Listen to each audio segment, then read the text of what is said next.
अस्सलाम वालेकुम जी। इस वक्त मैं न्यू कराची की लासानी कलेजी, मशहूर और मारूफ कलेजी लासानी कलेजी पर मौजूद हूँ और ये 5 नंबर की सबसे चलने वाली यहाँ पर कलेजी बन रही है। आप सामने की तरफ देख सकते हैं कि रश यहाँ पर होता है और जो है इस लासानी कलेजी के जो 2 भाई ऑनर्स हैं, ये नसीम भाई और ये सईद भाई, और आज हम ट्राई करने जा रहे हैं लासानी कलेजी।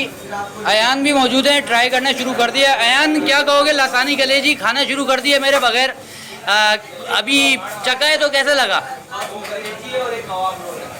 यहाँ पर कलेजी तो मुख्तलिफ टेस्ट तो करते हैं, मगर लासानी की जहाँ बात आती है वहाँ पर बात ही खत्म हो जाती है, क्योंकि इतना उम्दा जायका है कलेजी का। आप भी खाएंगे तो खाते ही रहेंगे हमेशा। तो ये देखें, अयान यहाँ पर लगे हुए हैं और लोग यहाँ पर जिस तरीके से आ रहे हैं, तो आपको यहाँ पर यही पैगाम मिल रहा है कि लासानी कलेजी के न्यू कराची में नहीं बल्कि पूरे कराची में यहाँ पर दीवाने हैं और लगातार यहाँ पर जो है लासानी कलेजी के जो रोल है और कलेजी है उसकी पैकिंग जारी है। तो आप भी अगर कलेजी के दीवाने खाना चाहते हैं तो लासानी कलेजी यहाँ पर आ सकते हैं।